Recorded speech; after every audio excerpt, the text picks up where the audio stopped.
Yes, student, welcome. Welcome in our video classes, medical surgical nursing. तो जैसा कि आपको पता है, हम डिस्कस कर रहे थे renal system, disorders of renal system. उसमें हमने जो है एक जर्नल इंट्रोडक्शन की क्लास कंप्लीट की है। उसके बाद यूटीआई जो है उसको कंप्लीट किया है। उसके बाद हमारा नेक्स्ट टॉपिक नेफ्रोटिक सिंड्रोम। ठीक है, बहुत ज़्यादा एक इम्पोर्टेंट टॉपिक है एग्ज़ाम के पॉइंट ऑफ व्यू से। ठीक है, तो इसको आपको ध्यान से पूरा वीडियो देखना है, समझने की कोशिश करनी है। कोई डाउट है तो डाउट भी पूछना है। ठीक है, चलिए तो हम स्टार्ट करते हैं नेफ्रोटिक सिंड्रोम को। नेफ्रोटिक सिंड्रोम क्या है? सबसे पहले तो हम सिंड्रोम का मतलब यहाँ पे समझने की कोशिश करते हैं कि सिंड्रोम अगर कहीं पर भी आ जाता है तो वो सिंड्रोम का मतलब क्या हो जाता है। ठीक है, तो सिंड्रोम यदि कहीं पर भी आ रहा है तो सिंड्रोम का मतलब क्या है कि वो कोई एक अकेली जो है डिजीज़ नहीं है। कोई डिजीज़ की वजह से क्या हो रहा है, बहुत सारे क्लिनिकल सिम्टम दिखाई दे रहे हैं। ठीक है, या कह सकते हैं कि बहुत सारे जो है क्लिनिकल या पैथोलॉजिकल चेंजेस हमारी बॉडी के अंदर होते हैं, कॉन्सिक्वेंस यानी एक के बाद एक। ठीक है, तो ऐसी कंडीशन को हम क्या कहते हैं, सिंड्रोम कहते हैं। अब यहाँ नेफ्रोटिक सिंड्रोम है तो मेनली जो है वो नेफ्रोटिक सिंड्रोम है।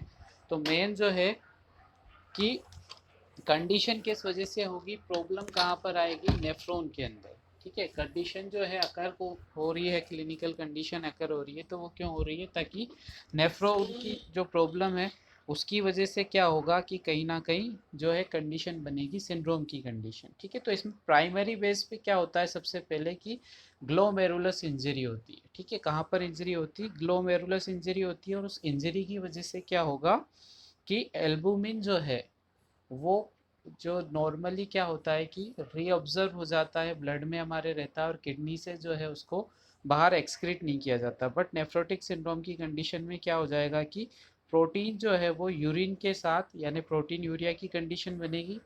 यूरिन के साथ जो है प्रोटीन वो बॉडी के बाहर जाएगा और उसकी वजह से जो है और सारे अदर क्लिनिकल साइन या सिंड्रोम हमको देखने को मिलेंगे। ठीक है, तो नेफ्रोटिक सिंड्रोम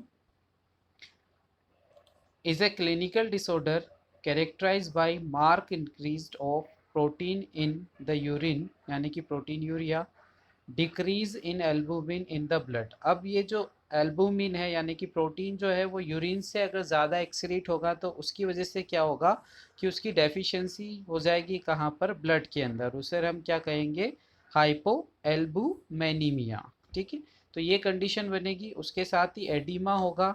ठीक है, और उसके बाद क्या होगा, excess lipid in the blood, जिसे हम क्या कहते हैं, हाइपर लेपिडीमिया। तो ये एक के बाद एक जो है कंसिक्वेंसेस कंडीशन बन रही है। सबसे पहले क्या हुआ, प्रोटीन यूरिया हुआ। प्रोटीन यूरिया के बाद क्या हुआ, हाइपो एल्बुमिनीमिया हुआ।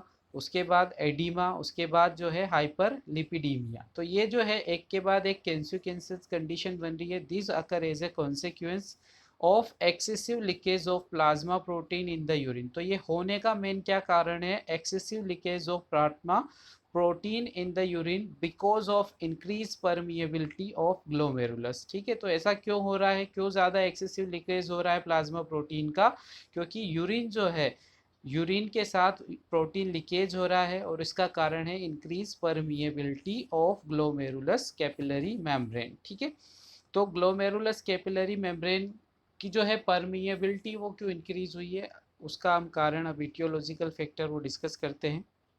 ठीक है, फर्स्ट इटियोलॉजी जो है इसमें, seen in any condition that seriously damage to the glomerulus capillary membrane, यानी ऐसी कोई सी भी कंडीशन जिसकी वजह से ग्लोमेरुलस कैपिलरी मेम्ब्रेन में क्या हो जाता है, डैमेज हो जाता है, इंजरी हो जाती है, तो उसकी वजह से क्या होगा, उसकी परमिएबिलिटी इंक्रीज हो जाएगी। अब ऐसी कौन कौन सी कंडीशन है जो कि डैमेज करती है ग्लोमेरुलस कैपिलरी मेम्ब्रेन को।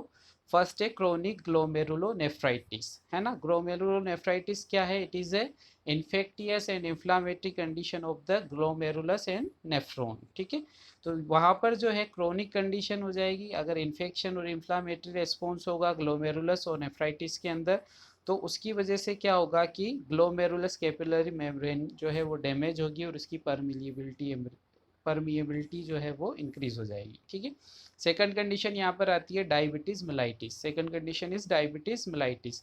तो डायबिटीज मेलाइटिस का जो है कॉम्प्लिकेशन होता है नेफ्रोपैथी, यानी कि जब डायबिटीज़ अनकंट्रोल हो, ब्लड शुगर लेवल बहुत ज़्यादा बढ़ता रहे, उसको कंट्रोल नहीं किया जाता, तो उसकी वजह से क्या होता है, नेफ्रोपैथी की कंडीशन बनती है, यानी नेफ्रॉन जो है वो डैमेज होने लगते हैं, और उसकी वजह से जो है फिर क्या होगा, यही कंडीशन बनेगी, ग्लोमेरुलस कैपिलरी मेम्ब्रेन डैमेज होगी। ठीक है, नेक्स्ट जो आता है एमीलियोडोसिस ऑफ किडनी, यानी किडनी के अंदर जो है वो क्या कंडीशन बन रही है, एमाइलोडिसिस की कंडीशन बन रही है, तो उसकी वजह से भी क्या होगा, ग्लोमेरुलस कैपिलरी मेम्ब्रेन जो है वो डैमेज होगी। नेक्स्ट है सिस्टमेटिक लूपस एरिथ्रोमेटस, ये एक ऑटो इम्यून रेस्पॉन्स होता है या ऑटो इम्यून डिजीज़ होती है। अब ऑटो इम्यून डिजीज़ क्या होती है, ठीक है, मेनली जो है एक स्किन डिसऑर्डर है जिसमें कि बहुत सारे जो है स्किन रैशेज होते हैं, है ना, सिस्टमेटिक लूपस एरेथ्रोमेटस बन जाते हैं, यानी कि जो है रेडनेस जो है वो रेडनेस होने लगती है स्किन पे, है ना, बहुत ज़्यादा, ये लूपस की कंडीशन बनती है। तो ये होता क्यों है, क्योंकि ये ऑटो इम्यून रेस्पॉन्स है, जो है हमारी बॉडी का इम्यून रेस्पॉन्स वो ज़्यादा वर्क करता है, वो हाइपर सेंसिटिविटी रिएक्शन प्रोड्यूस करता है, तो उसकी वजह से ऐसा होता है। तो ये डिजीज़ जिसमें देखने को मिलती है, उसी के आगे जा कर के एज ए सेकेंडरी डेवलपमेंट क्या हो जाएगा, ग्लोमेरुलस कैपिलरी मेम्ब्रेन जो है वो डैमेज होगी और नेफ्राइटिस की कंडीशन होगी। ठीक है, नेक्स्ट जो है वो क्या हो सकती कंडीशन, रीनल वेन थ्रोम्बोसिस, जो रीनल वेन है वहाँ पर थ्रोम्बोसिस की कंडीशन बनेगी। अब यहाँ पर थ्रोम्बोसिस क्या है, थ्रोम्बोसिस क्या है, फॉर्मेशन ऑफ थ्रम्बस। ठीक है, कोई भी इंजरी होती है ब्लड में तो वहाँ पर एक्सेसिव जो है क्लोटिंग करता है ब्लड, और वो ब्लड जो है क्लोट होकर के काई में चेंज हो जाता है, थ्रम्बस में चेंज हो जाता है। ठीक है, तो रीनल वेन में थ्रम्बस की कंडीशन बन रही है, तो ये भी जो है नेफ्रोटिक सिंड्रोम को अकर कर सकती है। नेक्स्ट है सेकेंडरी टू द मैलिग्नेंसी, यानी कि रीनल ट्यूमर अगर किसी को भी है, ठीक है, ट्यूमर की कंडीशन है या कैंसर की कंडीशन है, तो उसकी वजह से भी क्या हो सकता है, सेकेंडरी, पहले कैंसर हुआ, ट्यूमर हुआ, और उसकी वजह से सेकेंडरी डेवलपमेंट होगा नेफ्रोटिक सिंड्रोम का। ठीक है, तो these are the etiological factors जिसकी वजह से क्या हो सकता है, नेफ्रोटिक सिंड्रोम हो सकता है। ठीक है, नेक्स्ट हम बात करते हैं अब पैथोफिजियोलॉजी की। ठीक है, कि पैथोफिजियोलॉजी जो है वो क्या है, किस तरह से ग्लोमेरुलस डैमेज हुआ, ये सारे इटियोलॉजिकल फैक्टर हमने देखे हैं यहाँ पर। इन सभी इटियोलॉजिकल फैक्टर की वजह से क्या होगा, यहाँ पर ग्लोमेरुलस डैमेज होगा। ग्लोमेरुलस डैमेज की वजह से क्या होगा, increase permeability of glomerular capillary to protein, यानी ग्लोमेरुलर कैपिलरी जो है उनकी परमिएबिलिटी वो इंक्रीज हो जाती है। नॉर्मल कंडीशन में क्या होता है कि जब ग्लोमेरुलर कैपिलरी की परमिएबिलिटी जो है वो इंक्रीज नहीं होती, यानी नॉर्मल होती है, तो उस कंडीशन में प्रोटीन जो है उसको क्रॉस नहीं कर पाता। ठीक है, नॉर्मल कंडीशन में क्या होता है, प्रोटीन जो है वो ग्लोमेरुलस कैपिलरीज को जो है क्रॉस नहीं कर पाता, और उसकी वजह से वो वापस से रीअब्जर्व हो जाता है, यानी कि वो ब्लड में बना रहता है, यूरिन में पास आउट नहीं होता। ठीक है, बट यहाँ पर क्या हो रहा है कि परमिएबिलिटी जो है ग्लोमेरुलस कैपिलरी की वो इंक्रीज हो रही है, इंक्रीज हो रही है, तो वहाँ से प्रोटीन जो है वो चला जाएगा यूरिन में। ठीक है, तो क्या कंडीशन बन जाएगी, प्रोटीन यूरिया की कंडीशन बन जाएगी। अब यहाँ पर प्रोटीन यूरिया में भी ध्यान देने वाली बात है कि प्रोटीन जो है वो कितना लॉस हो रहा है यूरिन में, 3.5 ग्राम इन पर 24 आवर्स। अगर इतना अमाउंट का जो प्रोटीन है अगर वो लॉस होता है यूरिन से, तभी जो है ये कंडीशन नेफ्रोटिक सिंड्रोम की अकर करता है। इससे अगर कम की कंडीशन है तो उसको जो है कहीं ना कहीं वो हो सकता है वो भी प्रॉब्लम करेगी, बट नेफ्रोटिक सिंड्रोम की कंडीशन जो है वो कब बनेगी, जब प्रोटीन जो है वो 3.5 ग्राम इन 24 आवर्स, इससे ज़्यादा जो है वो लॉस होने लगेगा। ठीक है, नेक्स्ट हम बात करें, जब प्रोटीन यूरिया होगा तो इसकी वजह से क्या हो जाएगा, हाइपोप्रोटीनेमिया। ठीक है, यानी प्रोटीन की जो है वो कमी हो जाएगी कहाँ पर, ब्लड के अंदर। और ये कितनी कमी हो जाएगी, एल्बुमिन का लेवल अगर हम चेक करेंगे ब्लड में तो कितना आएगा, 3 ग्राम इन पर 100 ml, 3 ग्राम इन पर 100 ml, उससे भी कम जो है वो किसका लेवल हो जाएगा, प्रोटीन का लेवल हो जाएगा या एल्बुमिन का लेवल हो जाएगा ब्लड के अंदर। ठीक है, अब यहाँ पर जो है ये कंडीशन हुई, अब इसके साथ यहाँ पर दो कंडीशन देखने को मिलती है। ठीक है, पहली हम डिस्कस करते हैं decrease plasma oncotic pressure, decrease plasma oncotic pressure. तो ये जो प्रोटीन है, प्रोटीन का लेवल वो एक नॉर्मल लेवल होना क्यों ज़रूरी है हमारे ब्लड में, क्योंकि ये क्या करता है, कि ऑनकोटिक प्रेशर जो है उस ऑनकोटिक प्रेशर को मेंटेन करके रखता है। ठीक है, अगर ये प्रोटीन जो है यहाँ पर कम हो गया क्योंकि ये यूरिन में लॉस हो रहा है, तो ब्लड में कम हो गया, और ब्लड में कम होने की वजह से ये क्या हो गया कि प्लाज्मा ऑनकोटिक प्रेशर भी यहाँ पर डिक्रीज हो जाएगा। ठीक है, इसको हम समझने की कोशिश करते हैं। ठीक है, ये है नॉर्मल कंडीशन। ठीक है, ये नॉर्मल कंडीशन है कि नॉर्मली क्या होता है, किस तरह से मूवमेंट होता है फ्लूइड का, वो हम देख लेते हैं। कि नॉर्मल कंडीशन की बात करें तो आर्टीरियल एंड ऑफ कैपिलरी, जो हमारा आर्टीरियल एंड है कैपिलरीज का, ठीक है, वहाँ पर क्या होता है कि हाइड्रोस्टेटिक प्रेशर होता है 35 mm Hg। कितना होता है? 35 mm Hg। ठीक है, तो और यहाँ पर ऑनकोटिक प्रेशर कितना होता है? 25 mm Hg। अब यहाँ पर ज़्यादा क्या हुआ? हाइड्रोस्टेटिक प्रेशर ज़्यादा हुआ है ना, 35 है, और ऑनकोटिक प्रेशर क्या हुआ? कम हुआ क्योंकि 25 है। तो इस कंडीशन में क्या होगा कि यहाँ पर जो मूवमेंट होगी फ्लूइड की और न्यूट्रिएंट की और ऑक्सीजन की, कहाँ पर? जो आर्टीरियल एंड है वहाँ से कहाँ हो जाएगी? यहाँ पर जो टिश्यू स्पेस है यहाँ पर इसकी मूवमेंट होगी। ठीक है, ये नॉर्मल कंडीशन हम डिस्कस कर रहे हैं अभी। ठीक है, फिर इसको नेफ्रोटिक सिंड्रोम के साथ हम रिलेट करेंगे। ठीक है, तो ये यहाँ पर जो है मूवमेंट हो रही है। अब सेकंड क्या होगा कि यहाँ पर जो है मूवमेंट हो गई, बट अगर हम बात करें कि ये वापस वीनस रिटर्न में आ जाएगा। ठीक है, ये आर्टीरियल एंड है, यानी आर्टीरियल एंड से तो ये कहाँ चला गया?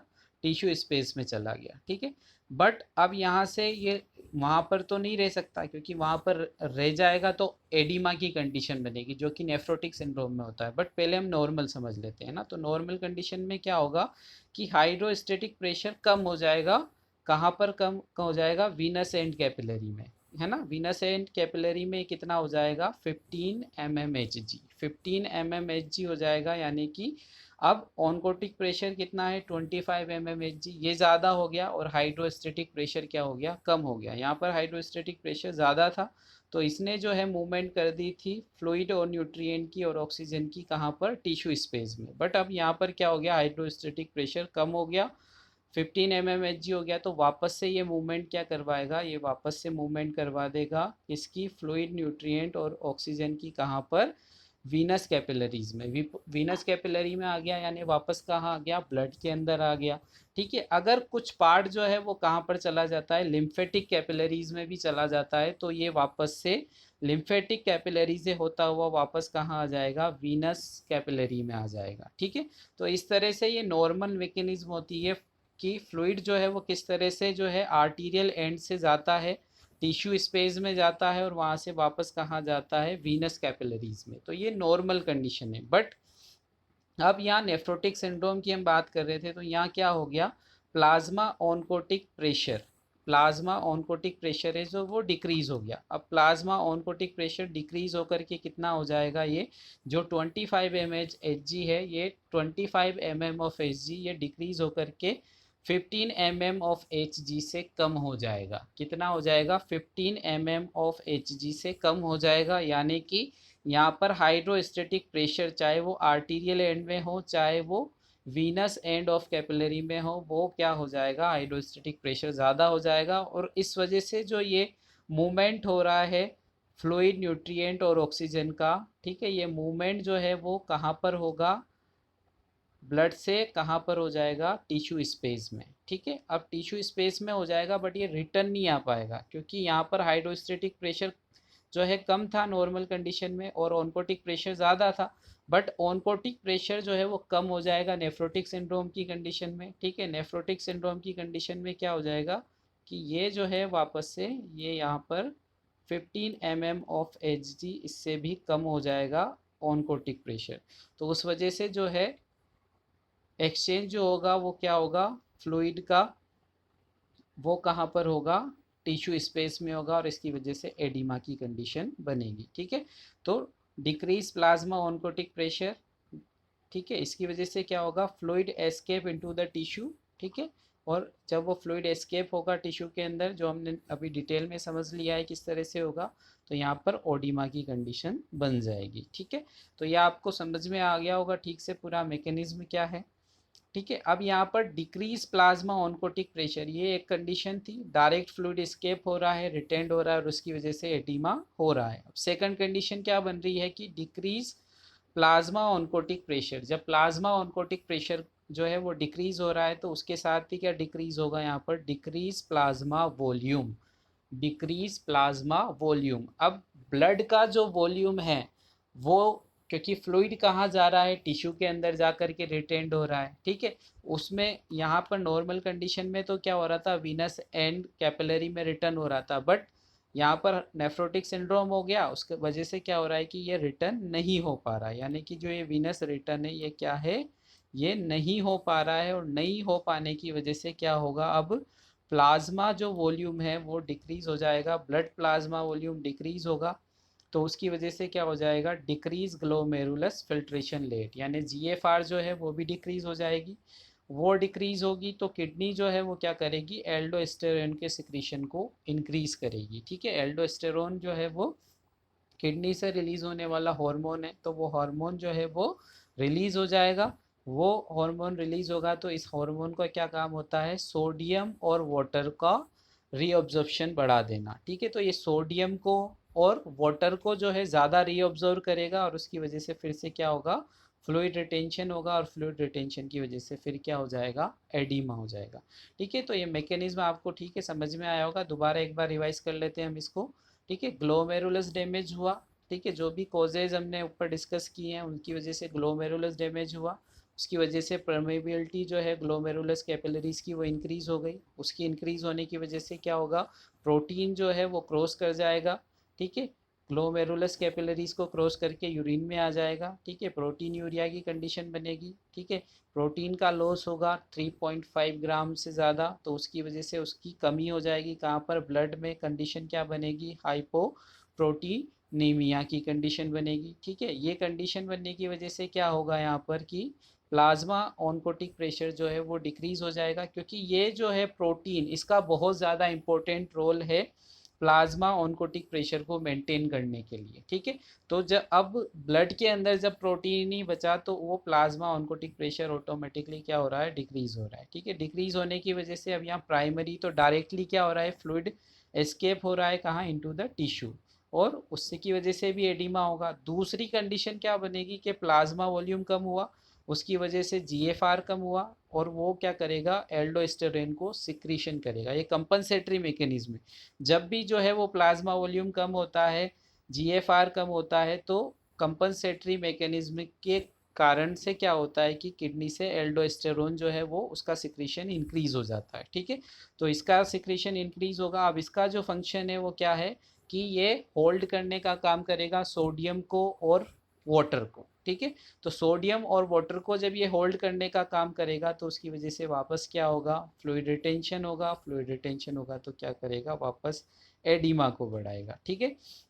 एक कंडीशन ये होगी। दूसरी कंडीशन जो है वो हाइपोप्रोटीनीमिया के साथ क्या है कि जब प्रोटीन की कमी होगी तो ये भी कंपनसेटरी मैकेनिज्म में लीवर को क्या जो है मैसेज जाएगा कि बॉडी में जो है वो प्रोटीन की कमी हो रही है, तो तुमको जो है क्या करना है, लीवर को प्रोटीन को ज़्यादा सिंथेसाइज करना है, ठीक है। प्रोटीन को सिंथेसाइज करने के लिए अब जो ये प्रोटीन तो करता ही है, जो नॉर्मली एल्बुमिन को उसको सिंथेसिस करना है वो कर ही रहा होता है, बट यहाँ पर ये क्या करेगा, ये लिपोप्रोटीन का सिंथेसिस जो है वो स्टार्ट कर देगा, ठीक है। किसका प्रोडक्शन या किसका सिंथेसिस स्टार्ट कर देगा, लिपोप्रोटीन का, ठीक है। तो लिपोप्रोटीन में जो है वो प्रोटीन तो है पर साथ में लिपिड भी है, ठीक है। तो लिपिड साथ में है तो इसकी वजह से लिपिड का प्रोडक्शन बढ़ेगा, लिपिड का प्रोडक्शन बनेगा तो इसकी वजह से क्या हो जाएगा, हाइपर लिपिडीमिया की कंडीशन बनेगी। क्या कंडीशन बनेगी स्टूडेंट्स, हाइपर लिपिडीमिया की कंडीशन बनेगी, ठीक है। तो ये आपको पूरा समझ में आ गया होगा कि क्या कॉन्सिक्वेंस हो रहे हैं, ठीक है। सीक्वेंस वाइज एक के बाद एक जो है वो किस तरह से जो है एक कंडीशन बन रही है ना, ग्लोमेरुलस डैमेज हुआ, फिर परमिएबिलिटी इंक्रीज हुई, फिर प्रोटीन का लॉस हुआ, है ना, यूरिन में जो है प्रोटीन लॉस हुआ, उसकी वजह से क्या हुआ कि प्रोटीन जो है वो कमी हो गई ब्लड में, ठीक है। फिर उसकी वजह से क्या हुआ, ऑनकोटिक प्रेशर डिक्रीज हुआ, उसकी वजह से एडिमा हुआ, ठीक है।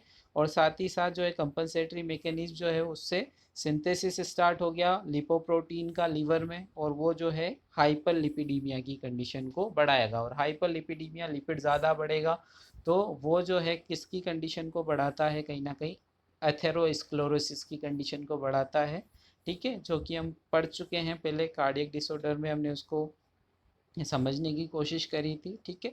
तो वो जो है हाइपर लिपिडीमिया की वजह से एथेरोस्क्लेरोसिस की कंडीशन बढ़ने की रिस्क हो जाती है, ठीक है। तो ये इसकी पैथोफिजियोलॉजी है, ये आपको क्लियर हुई होगी। अगर फिर भी आपको कुछ डाउट रहता है, ठीक है, तो दोबारा इस वीडियो को आराम से देखें, जहाँ पर भी आपको डाउट क्लियर नहीं होता है दोबारा इसको पॉज करके रिवाइज करके देखें। ये जो है सबसे बड़ा एडवांटेज आपको मिल रहा है इस वीडियो क्लासेस का, कि यहाँ पर आपके पास एक अपॉर्चुनिटी है, कहीं पर भी आपका कोई डाउट क्लियर नहीं होता है तो आप दोबारा रिवाइज करके उसको जो है क्लियर कर सकते हैं, ठीक है। तो बहुत इंपॉर्टेंट टॉपिक है, ये आपको बिल्कुल क्लियर हो जाना चाहिए, ठीक है। बार बार इसको आप देखिए वीडियो को जब तक ये आपका पूरा जो है कंसेप्ट क्लियर नहीं हो जाता, क्योंकि बहुत इंपॉर्टेंट है, एग्जाम में कई बार नेफ्रोटिक सिंड्रोम पूछा जाता है, ठीक है। नेक्स्ट हम बात कर लेते हैं अब क्लिनिकल मैनिफेस्टेशन की, कि क्या क्या साइन एंड सिम्टम इसमें देखने को मिलते हैं। First, mark increase of protein in urine, है ना। प्रोटीन यूरिया जो हो रहा है उसमें क्या हो रहा है, मोर देन 3.5 ग्राम इन 24 आवर्स। तो 3.5 ग्राम से ज़्यादा प्रोटीन का लॉस हो रहा है इन 24 आवर्स में। तो ये सबसे फर्स्ट इम्पोर्टेंट इसकी कंडीशन है ना। सेकंड, फैटिक, हेडेक, मैलिस, इरिटेबिलिटी, ठीक है। तो कहीं ना कहीं वीकनेस होगी तो जल्दी फैटिक होगा, हेडेक, ये जो है कॉमन साइन एंड सिम्टम्स देखने को मिलते हैं। साथ में decrease in albumin in the blood, hypo albuminemia, ठीक है। तो ये भी जब ब्लड का इन्वेस्टिगेशन किया जाएगा तो उसमें जो है कितना जो है वो कम हो जाएगा लेवल एल्बुमिन का, वो 3 ग्राम पर 100 ml से कम हो जाएगा एल्बुमिन का लेवल ब्लड के अंदर, ठीक है।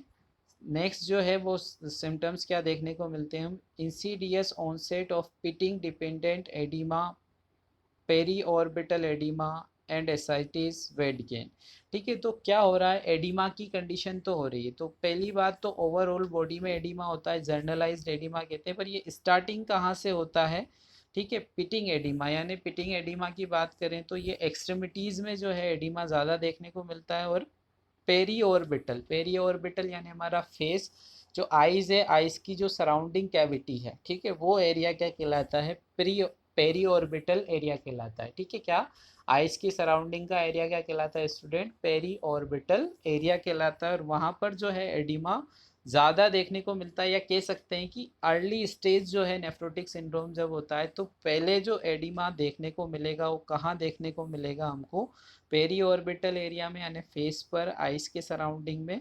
और उसके बाद पिटिंग एडिमा यानी कि एक्सट्रीमिटीज़ में। और उसके बाद एसाइटिस की कंडीशन बनती है। एसाइटिस क्या है, abnormal accumulation fluid in the peritoneal cavity. क्या है ascites, abnormal accumulation of fluid in peritoneal cavity. तो फ्लूइड का एक्सचेंज कहीं ना कहीं हो ही रहा है ना, ऑल ओवर बॉडी में एडिमा की कंडीशन हो रही है ना। जो ब्लड में से कहीं ना कहीं जो वॉल्यूम है फ्लूइड का वो कहाँ पर शिफ्ट हो रहा है, वो शिफ्ट हो रहा है टिश्यू स्पेस में, ठीक है। तो उसी की वजह से जो है ये कंडीशन बन रही है, तीनों के तीनों टाइप के एडिमा और एसाइटिस की कंडीशन। और साथ ही साथ वेट गेन भी होगा, ठीक है। कि जब नॉर्मली जो है नॉर्मल ब्लड सर्कुलेशन होता है तो वहाँ पर जो फ्लूइड है वो अलग कंडीशन होती है, और वो जब जो है टिश्यू स्पेस में चला जाता है वहाँ पर जाकर के शिफ्ट हो जाता है तो वो वेट गेन करता है, ठीक है। तो ये सब साइन एंड सिम्टम इसमें देखने को मिलेंगे। Axis lipid in the blood, जो लिपिड की कंडीशन, क्योंकि लीवर से जो है लिपोप्रोटीन ज़्यादा जो है वो प्रोड्यूस होगा तो इस वजह से हाइपर लिपिडीमिया की कंडीशन बनेगी, और ये क्या करता है, may lead to the atherosclerosis, ठीक है। तो ये सारे क्लिनिकल सिम्टम इसमें देखने को मिलेंगे। नेक्स्ट हम बात करते हैं डायग्नोस्टिक इवेलुएशन की, ठीक है। नेक्स्ट डायग्नोस्टिक इवेलुएशन की, किस तरह से इस डिजीज़ का पता लगाया जाए, इसको आइडेंटिफाई किया जाए कि नेफ्रोटिक सिंड्रोम जो है वो किसी को हो रहा है। फर्स्ट है यूरिन एनालिसिस। तो यूरिन एनालिसिस क्यों किया जाएगा, ताकि प्रोटीन यूरिया की कंडीशन को आइडेंटिफाई किया जाए, ठीक है। साथ ही साथ माइक्रोस्कोपिक हेमेचूरिया, अगर ब्लड का भी लॉस हो रहा है, क्योंकि अगर कोई भी इन्फेक्शन, इन्फ्लामेटरी कंडीशन है नेफ्रॉन के अंदर, ग्लोमेरुलस के अंदर, तो उसकी वजह से जो है वो ब्लड लॉस भी हो सकता है। तो हेमिचूरिया के को आइडेंटिफाई करने के लिए यूरिन एनालिसिस किया जाएगा। ठीक है, यूरिनरी कास्ट, किसी भी तरह का जो है कोई कास्ट है तो वो भी जो है वो देखने को मिलेगा। और यूरिन जो है वो फोमी हो जाएगा, फोमी यानी झाग आ जाना, है ना। यूरिन जो होगा वो किस तरह का होगा, इस नेफ्रोटिक सिंड्रोम के पेशेंट का फोमी यूरिन होगा। ठीक है, next diagnostic evaluation 24 hour urine for protein increase and creatinine clearance decrease. ठीक है, तो ये दो चीज़ें हम 24 आवर्स की यूरिन में देखेंगे। प्रोटीन एक तो ज़्यादा होगा, कितना हो जाएगा, प्रोटीन 3.5 ग्राम से ज़्यादा होगा इन 24 आवर्स, और क्रिएटिनिन क्लियरेंस जो है वो डिक्रीज हो जाएगा। ठीक है, नेक्स्ट है protein electrophoresis and immunoelectrophoresis of urine to categorize the proteinuria। अब ये दोनों जो है वो इलेक्ट्रोफोरेसिस क्यों किया जाएगा, ताकि डिटेल में पता लगाया जा सके कि प्रोटीन जो है वो कौन सा लॉस हो रहा है। एल्बुमिन तो हो ही रहा है, उसके साथ जो है वो इम्यूनोग्लोबिन्स जो हैं वो भी तो लॉस नहीं हो रहे हैं। ठीक है, तो इम्यूनोग्लोबिन भी अगर लॉस हो रहे हैं तो उसकी वजह से क्या होगा, इम्यूनिटी भी वीक हो जाएगी। ठीक है, तो इम्यूनोग्लोबिन भी जो है वो प्रोटीन है जो कि हमारी इम्यूनिटी में बहुत ज़्यादा क्या करते हैं, इंपॉर्टेंट रोल प्ले करते हैं। तो इम्यूनोग्लोबिन का भी जो है वो लॉस हो सकता है। कॉमनली जो है वो पहले एल्बुमिन का ही लॉस होता है, बट अगर बहुत ज़्यादा डैमेज ज़्यादा हो रहा है ग्लोमेरुलस के अंदर तो वो क्या होगा, इम्यूनोग्लोबिन जो है उनका भी लॉस होगा। उनको आइडेंटिफाई करने के लिए क्या किया जाएगा, इलेक्ट्रोफोरेसिस किया जाएगा। ठीक है, नेक्स्ट है needle biopsy of kidney for the histologic examination of renal tissue to कोनियम डायग्नोसिस। ठीक है, तो अगर कोई भी ऐसी सीवियर डायग्नोसिस है, जैसे ट्यूमर की बात करें हम, रीनल कैंसर, रीनल ट्यूमर की बात करें, है ना, ये कोई भी कंडीशन है तो उसको एग्जैक्टली आइडेंटिफाई करने के लिए क्या की जाएगी, यहाँ पर निडल बायोप्सी की जाएगी। बायोप्सी का प्रोसीजर क्या होता है कि एक स्मॉल अमाउंट, या हम कह सकते हैं एक स्मॉल टिश्यू लिया जाता है। ठीक है, किसी भी ऑर्गन का, और उसको जो है उसका हिस्टोलॉजिकल एग्जामिनेशन किया जाता है आइडेंटिफाई करने के लिए कि वहाँ पर जो है किस तरह का सेलुलर स्ट्रक्चर है, क्या वहाँ पर नॉर्मल है, किस तरह की नॉर्मल है या किस तरह का एबनॉर्मल है। ठीक है, एबनॉर्मल अगर टिश्यू ग्रेथ हो रही है, सेल डिवीज़न हो रहा है, या अगर ट्यूमर की कंडीशन बन रही है तो उसको आइडेंटिफाई करने के लिए क्या किया जाएगा, बायोप्सी की जाएगी। ठीक है, नेक्स्ट हम बात करें serum chemistry decrease total protein and albumin in the blood. तो सीरम केमिस्ट्री यानी ब्लड का एग्जामिनेशन है।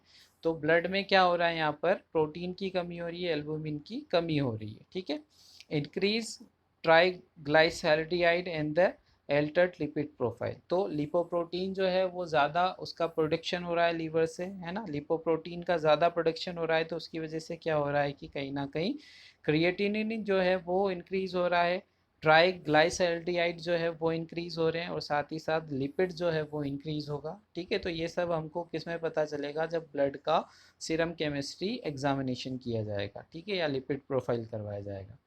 तो ये सारे डायग्नोस्टिक इवैल्यूएशन इसमें किए जाते हैं। नेक्स्ट बात कर लेते हैं मैनेजमेंट की। ठीक है, तो मैनेजमेंट में जो है सबसे पहले आता है medical management, treatment of causative glomerular disease. जो भी कॉजेटिव ग्लोमेरुलर डिजीज़ है कि डायबिटीज़ की वजह से हो रहा है, ठीक है, इन्फेक्शन की वजह से ऐसा हो रहा है तो एंटीबायोटिक देना है, ऑटो इम्यून रेस्पॉन्स की वजह से ऐसा हो रहा है तो कॉर्टिकोस्टेरॉइड इम्यूनोसप्रेसिव मेडिसिन दी जाएगी। ठीक है, तो जो भी कॉज है उस कॉज को आइडेंटिफाई करना, सबसे पहले एग्जैक्ट कॉज को आइडेंटिफाई करना, और उसके रिगार्डिंग जो है स्पेसिफिक ट्रीटमेंट वो प्रोवाइड कराना। ठीक है, सेकंड की हम बात करें तो यहाँ पर है डायूरेटिक। डायूरेटिक का क्या फंक्शन होता है कि ये यूरिन का जो है कहीं ना कहीं यूरिन का आउटपुट जो है उसको इंक्रीज़ करती है। बट इंक्रीज़ करने के लिए यहाँ पर, क्योंकि यूरिन तो इंक्रीज़ होगा, बट उसके साथ मेन जो इसका काम है angiotensin converting enzyme inhibitor to control proteinuria. Main इसका जो काम है कि प्रोटीन का जो लॉस हो रहा है यूरिन के थ्रू, उसको कम करने के लिए ये हेल्पफुल होती है। ठीक है, नेक्स्ट है corticosteroid and immunosuppressive agent to decrease proteinuria. ठीक है, कॉर्टिकोस्टेरॉइड वो भी क्या काम करते हैं, एंटी इंफ्लामेटरी रेस्पॉन्स को प्रोड्यूस करते हैं, साथ ही साथ इम्यूनोसप्रेसिव एजेंट यूज़ करते हैं। अब इम्यूनोसप्रेसिव एजेंट क्यों यूज़ करते हैं यहाँ पर, ताकि अगर ऑटो इम्यून कोज हो रहा है, ऑटो इम्यून यानी हमारा इम्यून जो सिस्टम है वो बहुत ज़्यादा वर्क कर रहा है, ठीक है, उसको जितना ज़्यादा वर्क करना, या एबनॉर्मल वर्क कर रहा है उसको एबनॉर्मल वर्क नहीं करना है, उसको नॉर्मल वर्क करना चाहिए, बट वो क्या कर रहा है, एबनॉर्मल वर्क कर रहा है, जितनी ज़रूरत है उससे ज़्यादा वर्क कर रहा है। तो उस कंडीशन में क्या हो रहा है कि उसको सप्रेस करने की, उसको ये कमांड देने की कि उसका काम जो है वो कम करे, है ना। तो इम्यूनोसप्रेसिव एजेंट जो है वो यूज़ कर किए जाते हैं। नेक्स्ट है जनरल मैनेजमेंट ऑफ एडिमा। अब एडिमा का जो है जनरल मैनेजमेंट किया जाता है जैसे सोडियम और फ्लूइड रिस्ट्रिक्शन, है ना। किसी को अगर एडिमा है पहले से ही जो है उसके टिश्यू में जो है फ्लूइड वॉल्यूम का एक्सेस हो रहा है, तो उस कंडीशन में उसको क्या करना पड़ेगा, फ्लूइड का रिस्ट्रिक्शन करना पड़ेगा, यानी कि ओरली जो है वो फ्लूइड ना ले, उसको आईवी फ्लूइड बिल्कुल भी नहीं लगाने हैं, ठीक है। दूसरा सोडियम, सोडियम भी क्या करता है, फ्लूइड को रिटेन करने का काम करता है, और हमने इसमें पैथोफिजियोलॉजी में भी देखा है कि एल्डोस्टेरोन जो है वो ऑलरेडी क्या कर रहा है, सोडियम को होल्ड करने का काम कर रहा है। तो यहाँ पर हमको क्या करना है, डाइट में सोडियम और फ्लूइड का रिस्ट्रिक्शन करवाना है, ठीक है। नेक्स्ट है infusion of salt poor albumin. अब यहाँ पर हमको इन्फ्यूज़न क्या करना है, एल्बुमिन का, क्योंकि एल्बुमिन क्या हो रहा है, यहाँ पर लॉस हो रहा है यूरिन की थ्रो, तो एल्बुमिन को यहाँ पर क्या करना पड़ेगा, इन्फ्यूज़ करने की ज़रूरत पड़ेगी, ठीक है। Next dietary protein supplement. Dietary protein supplement, तो यहाँ पर सबसे अच्छा जो डाइट्री प्रोटीन सप्लीमेंट है वो क्या है, एग है, ठीक है। एग की बहुत ज़्यादा जो है यहाँ पर, क्योंकि एग में जो है एक सफिशियंट अमाउंट में जो है वो क्या होता है, प्रोटीन अवेलेबल होता है, ठीक है। एग जो है वो सबसे अच्छा सोर्स है प्रोटीन का, इसलिए नेफ्रोटिक सिंड्रोम वाले पेशेंट को, अगर वो प्योर वेजिटेरियन नहीं है, ठीक है, उसके इस तरह का रिस्ट्रिक्शन नहीं है, तो उस कंडीशन में उसके लिए सबसे अच्छा सप्लीमेंट जो है वो एग होता है, एग प्रोटीन, ठीक है। अगर वो वेजिटेरियन है स्ट्रिक्टली और उसको फिर एल्बुमिन अगर लगाया जाता है तो बहुत ज़्यादा कॉस्टली होता है, ठीक है। एल्बुमिन को लगाना ये बहुत ज़्यादा कॉस्टली हो जाता है, एल्बुमिन को अगर हम इंट्रावीनसली लगाते हैं, ठीक है। तो इस कंडीशन में अगर पॉसिबल है तो सबसे अच्छा कि जो है डाइट्री सप्लीमेंट में एग प्रोटीन उसको दिया जाए। Next diet low in the saturation fat, क्योंकि ऑलरेडी लिपोप्रोटीन बढ़ा हुआ है, तो उस कंडीशन में सेचुरेटेड फैट जो है वो डाइट में कम करने पड़ेंगे, ठीक है। तो ये जो है मैनेजमेंट आपको समझ में आया होगा। नेक्स्ट हम बात करते हैं नर्सिंग मैनेजमेंट की, ठीक है। नर्सिंग असिस्मेंट, नर्सिंग असिस्मेंट में क्या करेंगे, ऑब्टेन हिस्ट्री, सबसे पहले हिस्ट्री लेंगे, हिस्ट्री में क्या जितने भी सिम्टम्स हैं वो देखेंगे। कैरेक्टरिस्टिक्स ऑफ यूरिन, यूरिन में क्या क्या चेंज हुआ है। ऑनसेट ऑफ एडिमा, बॉडी में एडिमा कहाँ कहाँ प्रेजेंट है, जैसा हमने देखा था प्री ऑर्बिटल स्पेस जो है, यानी आइस की सराउंडिंग जो है वहाँ पर, फेस पर, ठीक है, और एक्सट्रीमिटीज़ पर पिटिंग एडिमा तो प्रेजेंट नहीं है, है ना। एसाइटिस तो नहीं है, वो पैल्पेट करके हम देखेंगे। तो फिजिकल एग्जामिनेशन जब किया जाता है, head to toe complete examination, उसमें क्या क्या एबनॉर्मलिटी है वो सारी आइडेंटिफाई हो जाती है, ठीक है। तो ये सारे एडिमा और हाइपोवोलीमिया की condition, blood pressure, vital signs check करेंगे तो उससे पता चलेगा।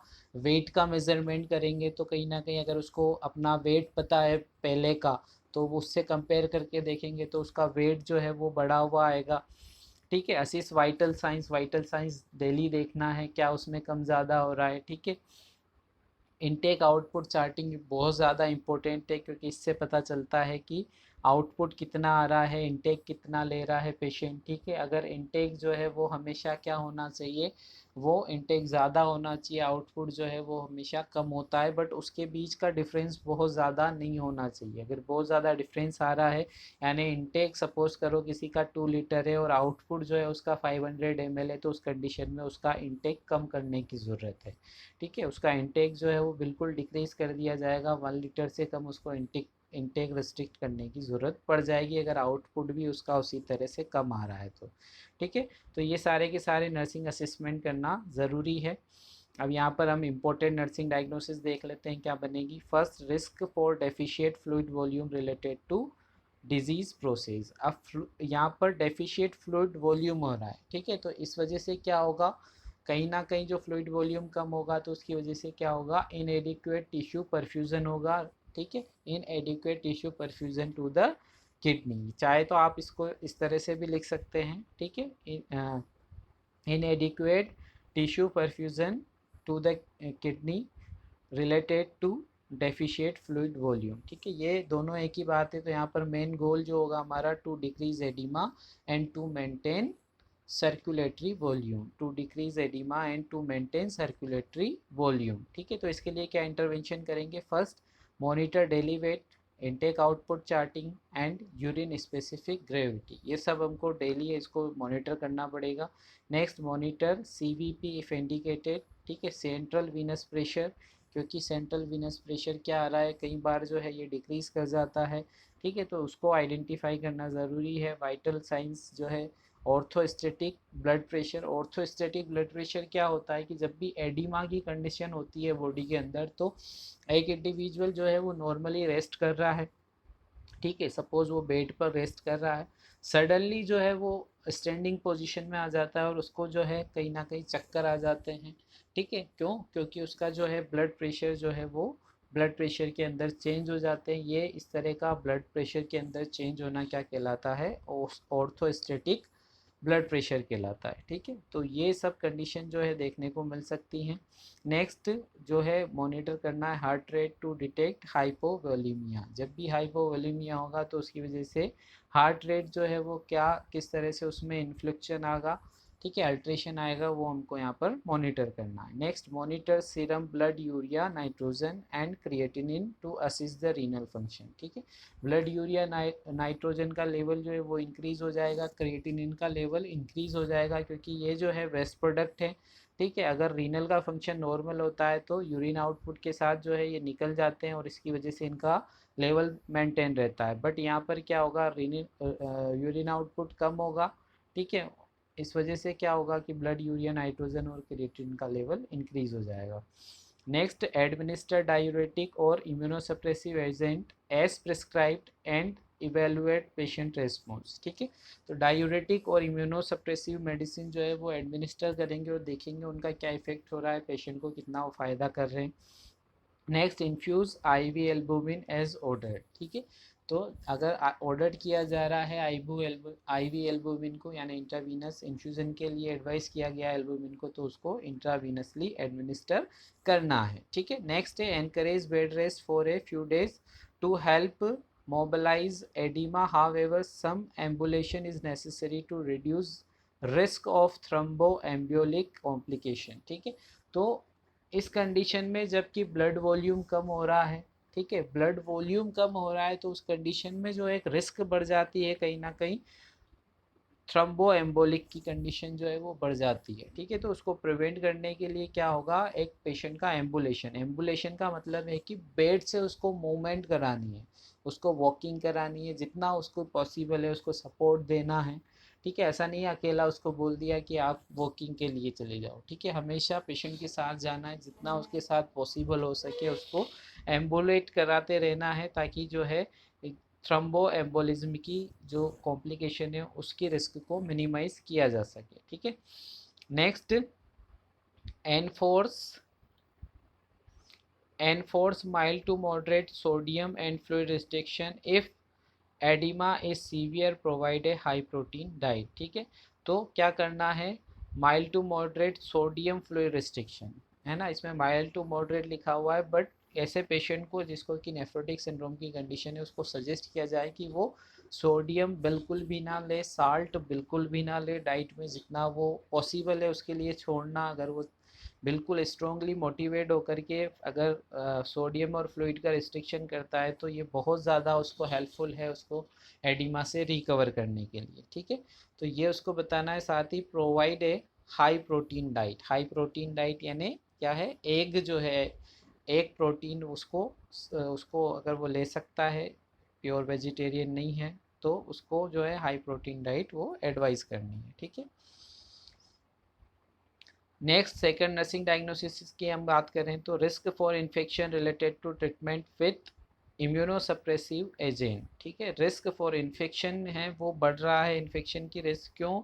क्योंकि यहाँ पर एक तो हमने पढ़ा था कि इम्यूनोग्लोबिन जो है, प्रोटीन का लॉस हो रहा है, प्रोटीन में एल्बुमिन के साथ अगर इम्यूनोग्लोबिन जो है वो भी लॉस करते हैं तो वो हमारी इम्यूनिटी के लिए ज़रूरी है, इम्यूनिटी उसकी वजह से भी वीक होगी। साथ ही साथ इम्यूनोसप्रेसिव एजेंट जो है, क्योंकि अगर ऑटो जो है वो ऑटो इम्यून रेस्पॉन्स आ रहा है, कहीं ना कहीं ऑटो इम्यून रेस्पॉन्स की वजह से नेफ्रोटिक सिंड्रोम हो रहा है, तो उस कंडीशन में इम्यूनोसप्रेसिव मेडिसिन देनी पड़ेगी। पर ये इसकी वजह से क्या है, कहीं ना कहीं रिस्क है इन्फेक्शन की, तो उसको प्रिवेंट करने की ज़रूरत है। गोल क्या हो जाएगा, to prevent risk for infection. ठीक है, क्या इंटरवेंशन करेंगे, monitor for sign and symptom of infection. Infection के साइन एंड सिम्टम जो है उनको मॉनिटर करना है। ठीक है, जैसा आपको पता है इन्फेक्शन का फर्स्ट साइन जो है माना जाता है कि फीवर, बॉडी टेम्परेचर का इंक्रीज हो जाना। ठीक है, नेक्स्ट है monitor temperature routinely, check laboratory value for neutropenia. ठीक है, तो WBC काउंट जो है वो इंक्रीज होता है, तो वो भी इंडिकेट करता है कि इन्फेक्शन है, तो उसके लिए जो है मॉनिटर करना है। Next, use aseptic technique for all invasive procedure. अब इन्वेंसिव प्रोसीजर क्या है, ऐसे सारे प्रोसीजर जिन प्रोसीजर के अंदर कोई भी जो है कैथेटर किसी भी तरह का, है ना, किसी भी तरह का कोई भी कैथेटर, कोई भी इंस्ट्रूमेंट जो है बॉडी के अंदर क्या किया जा रहा है, इंट्रोड्यूस किया जा रहा है, वो क्या कहलाते हैं, इन्वेसिव प्रोसीजर। जैसे कि जो है आप यूरिनरी कैथेटराइजेशन करते हैं, ये एक तरह का इन्वेंसिव प्रोसीजर है। ठीक है, आप क्या करते हैं, आईवी कैनुलाइजेशन करते हैं, ये क्या है, एक तरह का इन्वेंसिव प्रोसीजर है। और नॉन इन्वेंसिव प्रोसीजर जो कि सुपरफिशियली किए जाते हैं। ठीक है, ऐसे सारे प्रोसीजर जो कि सुपरफिशियली किए जाते हैं वो कहलाते हैं नॉन इन्वेंसिव प्रोसीजर। ठीक है, तो यहाँ पर जब भी इन्वेंसिव प्रोसीजर किए जाएं, क्या करना है, असेप्टिक टेक्निक जो है वो यूज़ करनी, यानी स्ट्रिक्ट स्टेलाइजेशन को यूज़ करना है, and strict hand washing by patient, all contact prevent the contact by the patient with the person who may transmit infection. ठीक है, तो जो भी पेशेंट के पास जो भी आ रहे हैं उसके फैमिली मेम्बर, उन सबको भी स्ट्रिक्ट हैंड हाइजीन की प्रैक्टिस, हैंड वॉशिंग की प्रैक्टिस उनको बताना ज़रूरी है। अगर वहाँ पर हो सके तो अल्कोहल रब जो है उसको भी रख सकते हैं। ठीक है, ताकि उसके साथ जो है अगर हैंड वॉशिंग नहीं कर सकते तो कम से कम अल्कोहल स्प्रिट से, या जो इस तरह के सैनिटाइज़र, हैंड सैनिटाइज़र आते हैं, उनसे वो अपने हैंड हाइजीन को मेंटेन करें, उसी के बाद पेशेंट को टच करें। ठीक है, तो ये जो है इन्फेक्शन कंट्रोल करने के लिए है। अब यहाँ पर आपके लिए एक असाइनमेंट है, ये जो अगली 3 नर्सिंग डायग्नोसिस है, ठीक है, इसके गोल और इंटरवेंशन क्या होंगे वो आपको एक असाइनमेंट बनाना है, अपनी नोटबुक में लिखना है। ठीक है, और उसकी पिक जो है आपको क्लिक करके मुझे सबमिट करनी है। ठीक है स्टूडेंट्स, तो ये काम आपको आवश्यक रूप से करना है। ठीक है, ये आप बिल्कुल भी इसको नेगलेक्ट ना करें, रेस्पॉन्स ज़रूर दें अपना, क्योंकि आपका रेस्पॉन्स ही कहीं ना कहीं हम टीचर्स को मोटिवेट करता है कि हम जो है अपनी जो क्लासेस हैं उनको बेहतर से बेहतर बना सकें। अगर आप जितना अच्छा रेस्पॉन्स करेंगे उतना ज़्यादा हमको क्या है, मोटिवेशन मिलेगा। ठीक है, तो यहाँ पर 3 नर्सिंग डायग्नोसिस है, activity intolerance related to compromise renal function, oedema and fatigue. ठीक है, इसके गोल इंटरवेंशन आपको लिखने हैं। Next, ineffective coping related to stress of living with chronic disease, loss of independence, depression and anxiety. ठीक है, chronic disease है तो उसकी वजह से क्या है, इनफेक्टिव कॉपिंग, किस तरह की इनफेक्टिव कॉपिंग हो रही है, उसमें क्या हमारा रोल होगा, किस तरह से पेशेंट को साइकोलॉजिकल सपोर्ट दिया जाए, है ना, उसको कॉपिंग एबिलिटी किस तरह से उसकी डेवलप की जाए, वो सारे इंटरवेंशन आपको इसमें लिखने हैं। Next, risk for complication related to failure of precautions, lack of knowledge and complex progression in disease. ठीक है, तो रिस्क फॉर कॉम्प्लिकेशन, इसके क्या क्या कॉम्प्लिकेशन है, उनकी क्या क्या रिस्क है, वो सारे जो हैं उस रिस्क को मिनिमाइज़ किस तरह से किया जा सकता है, किस तरह से पेशेंट का जो है नॉलेज इम्प्रूवमेंट किया जा सकता है, वो सारे इंटरवेंशन इसमें आएंगे। ठीक है, तो ये 3 नर्सिंग डायग्नोसिस, इन 3 नर्सिंग डायग्नोसिस को आपको नोट करना है। ठीक है, इनके जो है आपको इंटरवेंशंस, गोल, नर्सिंग गोल और नर्सिंग इंटरवेंशन आपको लिखने हैं नोटबुक में लिख करके, उसके पिक ले करके मुझे सबमिट करना है। ठीक है, चलिए नेक्स्ट है patient education and health maintenance. क्या है, teach patient sign and symptom of nephrotic syndrome, also review course, purpose of prescribe treatment and the importance of long term therapy to prevent ERDS। ठीक है, तो patient को समझाना है क्या क्या साइन एंड सिम्टम है नेफ्रोटिक सिंड्रोम के, आप जो उसको ट्रीटमेंट दिया जा रहा है उसका क्या पर्पज़ है, क्या इम्पोर्टेंट है, और ये जो ट्रीटमेंट है ये काफ़ी लॉन्ग टाइम के लिए दिया जाता है पेशेंट को, जो है सेवरल मंथ टू ईयर तक जो है ट्रीटमेंट कंटिन्यू रखना पड़ सकता है, अदरवाइज जो है ये नेफ्रोटिक सिंड्रोम की कंडीशन ये दोबारा रिपीट हो सकती है। तो क्यों ज़रूरी है इतना लंबा लॉन्ग टर्म थेरेपी? ताकि ERDS क्या है? एंड स्टेज रीनल डिजीज़, ठीक है, क्रोनिक रीनल फेलियर की कंडीशन या रीनल डिजीज़ जो है एंड स्टेज पे पहुंचने की कंडीशन, तो वो वैसा ना हो, उसको उसके पहले ही प्रिवेंट कर लिया जाए, इसलिए जो है लॉन्ग टर्म थेरेपी जो है वो उसकी नीड होती है। Second, instruct patient in adverse effect of prescribe medication and method of preventing infection if taking immunosuppressive agent. अगर पेशेंट को इम्यूनोसप्रेसिव एजेंट दिए जा रहे हैं तो उनके क्या क्या एडवर्स इफेक्ट हो सकते हैं उनके बारे में भी पेशेंट को बताना है, ताकि अगर कोई भी एडवर्स इफेक्ट पेशेंट को हो रहा है तो वो उसको आइडेंटिफाई कर सके और एज सुन एज पॉसिबल जो कंसर्न डॉक्टर हैं उनसे आकर के कंसल्टेशन ले सके, ठीक है। Next, carefully review with patient and family dietary and fluid restriction, concern dietitian for assistant in meal planning, ठीक है। तो पेशेंट को जो है यहाँ पर डाइटरी का कहीं ना कहीं बहुत ज़्यादा इंपॉर्टेंट रोल है, ठीक है। पेशेंट को जो डाइट मैनेजमेंट किया जाएगा उसका अपने आप में इम्पोर्टेंट रोल होगा कि diet restriction, sodium restriction, fluid restriction जो है वो कितना ज़्यादा ज़रूरी है और क्या डाइट दी जाए जिसकी वजह से पेशेंट को जो है जल्दी इम्प्रूवमेंट किया जा सके, ठीक है। तो इसमें जो है यहाँ पर डाइटिशियन से डाइट प्लान भी लिया जा सकता है, ठीक है। Next, discuss the importance of maintaining exercise, decrease cholesterol and fat intake and changing other risk factors such as smoking, obesity, stress to reduce risk of severe thromboembolic complication, ठीक है। तो साथ ही साथ जो लाइफ स्टाइल मॉडिफिकेशन है वो कहीं ना कहीं हेल्पफुल हैं। अगर कोई डेली एक्सरसाइज करता है, वॉकिंग के लिए जाता है, ठीक है, स्मोकिंग को छोड़ता है, ओबेसिटी अगर है और अपना वेट को जो है कम करता है, स्ट्रेस मैनेजमेंट करता है, तो ये उसको कहीं ना कहीं बहुत ज़्यादा हेल्पफुल होने वाले हैं और जो है जो रिस्क है वहाँ पर थ्रोम्बो एम्बोलिज्म की उसको प्रिवेंट किया जा सकता है, ठीक है। Next, in patient with the severe disease prepare for dialysis and possible transplantation. Transplantation क्या है?